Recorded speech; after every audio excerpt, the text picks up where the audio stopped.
I love it when famous people get old enough that they clearly just don't give a F about anything anymore.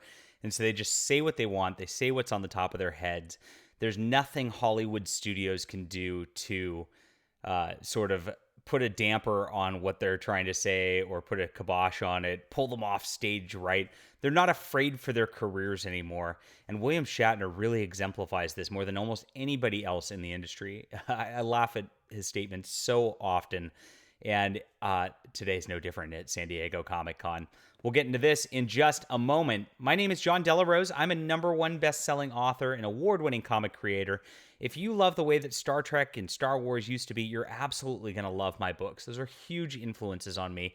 I love the originals, and I love what they represented with heroism, with science fiction, sort of an homage to the pulps, a wagon train to the stars, lots of fun. That sense of adventure that you don't get anymore. And this is exactly what we're doing with Overmind. Now, it's on the last 17 hours, so I hope you watch this in time to be able to back this campaign because we've already hit our biggest marks of all time, 31,000 plus, almost 500 backers as of the recording of this video. So get in on this today. Don't miss it. Links down in the description below. It's going to be it very shortly, my friends. All right, San Diego Comic-Con is happening. And of course, the studios are clamoring to try to get their new franchises out there. Well, they're really just old franchises with, reimaginings and things like that these days. They don't do anything new anymore. Let's be honest. It's Hollywood. And of course, they've got their marketing teams out there. They've got Kevin Smith, not really the best marketer these days, and William Shatner, who's really going to be hyped for the new Star Trek. Oh, wait.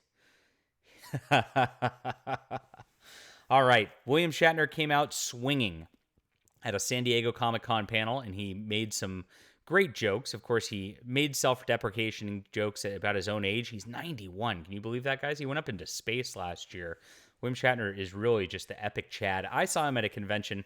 I went out to one at the beginning of the year. And he flew out. He was at a wedding the night before, was hungover, still went up and gave a speech.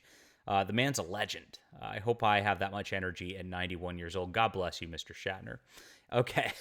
So he went and he attacked Star Trek and Star Wars. Of course, everybody's got problems with what's been coming out of Star Trek and Star Wars lately. It seems like they're just milking these brands. They have no sort of reverence for the original properties. They hire people who don't even watch or pay attention to the original properties, and then they try to subvert expectations by making them woke garbage every single time. We know that Star Trek Discovery really has been just the worst of all of this. It's about the most cringe thing ever to hit television, streaming, or movies for that matter. And we've seen what happened with Disney Star Wars also. So here we go. Throughout the Shatner on Shatner panel presented by fandom-focused company Legion M, Icon fluctuated between, as he put it, serious and fun topics. He took time to address importance of power of fandom in his career, specifically Star Trek. When he asked to address fans of other major sci-fi franchises, Shatner equipped Fox Star Wars, but not Mark Hamill. We love Mark Hamill, Smith agreed. Well, Mark Hamill's kind of a woke weirdo these days too, but, he's had some tough times. Whatever. When asked by a fan if there were any new Star Trek series he thought rivaled his own, here's what Shatner replied. It's amazing. None of them. He says, I got to know Gene Roddenberry in 3 years fairly well. That's how long Star Trek was on the air. He'd be turning in his grave at some of this stuff. Amazing. I 100% agree with this.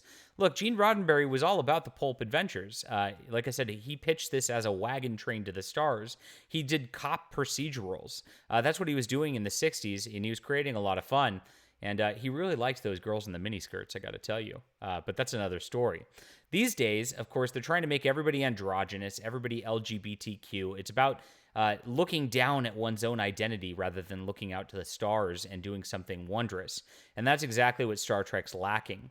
Shatner really exemplified that. He was really the man's man character, and they're not allowed to have that in Hollywood these days. Everybody has to be kind of like effeminate and gay if they're a man.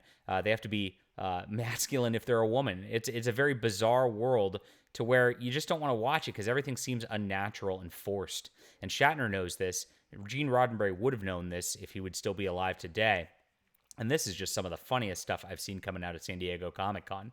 It's been a fail so far. These companies really are just sinking around the drain. Warner Brothers has screwed up with their Zack Snyder commentary. Of course, Star Trek and Star Wars are taking the L right here. DC creators aren't even really showing up to the Comic-Con. I don't know what's happening out there, but it looks like the mainstream corporate entertainment is dying.